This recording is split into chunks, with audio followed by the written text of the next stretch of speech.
Good morning to all of you. I think I know most of you. I'm Catherine Fraser. I work at Golden Era Productions, Church of Scientology. I've worked for the church for about 33 years. I've been there for about 12. I think the main point, and I appreciate all the work that you have done on this, each one of you, Pam particularly on the work, and Mr. Stone. All I really want to say here is that, I've heard everything that's been said here. I'm not certainly going to address that because I think it's just not worth addressing at this point. However, the one thing I want to say is that there are 500 people that live there, including myself, and that we too have a right, and I think that we can work with the sheriffs and the county council to work this out so that we too have our First Amendment rights and they have their First Amendment rights, and I am sure that we can work that out. Thank you very much. May I ask a question to Ms. Fraser? Ms. Fraser, over here. Oh, yes, Mr. Wilson. The event last week, yes. Were you involved in that event when the sheriff showed up? Yes, sir, I was there. Okay. Did this ordinance prompt you calling the sheriff? No, sir, it did not. We knew that it wasn't totally resolved in terms of, because I think it was either you or Mr. Buster said that you wanted things to get worked out, so we knew it wasn't in effect yet because we had to work out the details. So no, that did not prompt it at all. And they did do the protest, and the police did come, and they were allowed to protest. They were allowed to continue? Yes, sir, they were. Why were they called, the police? I called them because of the concern of the safety. That is why I called them.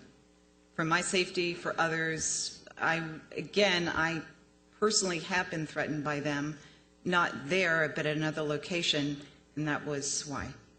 And you're clear that if we adopt this ordinance, that it does not apply to your entrance or to any of those other areas where the residences are not located. Is that correct? I'm sorry, I didn't totally hear you. I apologize. You're clear that if we adopt this ordinance, that it does not apply to your entrance or to any other areas other than in front of the residences. Is that correct? What I am clear on is that I'm not totally clear on that yet. I know I do want to go over with the sheriffs because where we have the dining hall is exactly at that point next to the entrance, and that's part of the biggest issue because the way the property goes, you've got the dining room and then it goes underneath the road, and this doesn't mention dining rooms. It mentions residences.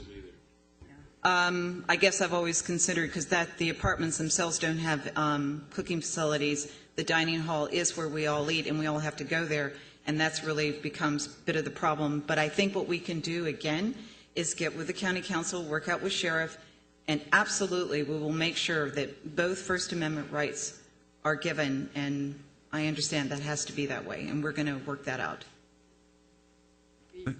Ms. Fraser?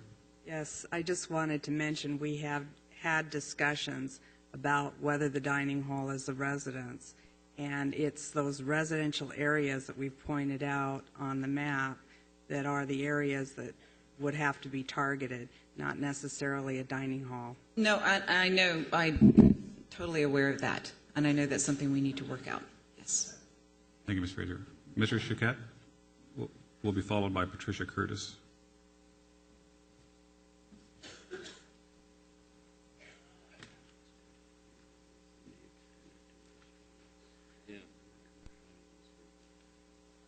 Thank you for letting me speak. It's very important that we be able to show a sign like this here, okay? There are beatings taking place on Gold Base. Sunday I spoke for over an hour to somebody had been in Scientology for about 25 years, and he had been on Gold Base for many years as well. And what they don't want to see there, what they're very afraid of, is this sign right here, okay? The beatings that take place there. We have told the police, they have seen our signs, but why did the police, the sheriff, will not arrest Mr. David Miscavige? That should be much more important for you guys now. That's what you should probably concentrate on. Go, arrest him, and find out the facts. Be aware that the people that live there are under what's called the Stockholm Syndrome, okay? Which means that they cannot really be free to talk. You have to take them out for, a few days, possibly a few weeks. Talk to them individually, tell them to relax, and tell the facts. That's why we're out there protesting. You got to wonder, why is it that 7,000 people worldwide protest against Scientology? This is, it's got to be a reason for that. Let me tell you just a little anecdote that happened to me an hour ago.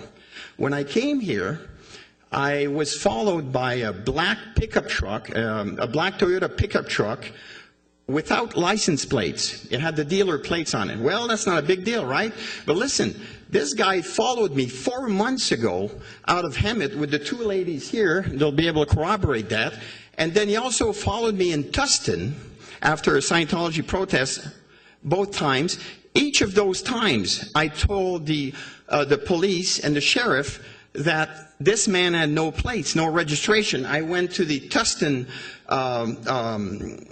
police station there. They didn't do anything, and now we've got the same problem. The same guy. This guy's getting paid by Scientology. What we're doing here is very dangerous. We need your help, okay?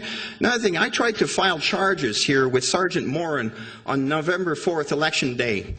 He refused to take my charges against the 3 guards that attacked me. They attacked me. I have video of that. I've offered all of you to see it, okay? Whatever they say is false, okay? I did not run on the property to go bite them. I did not get escorted out and I bid them on the way out of the property.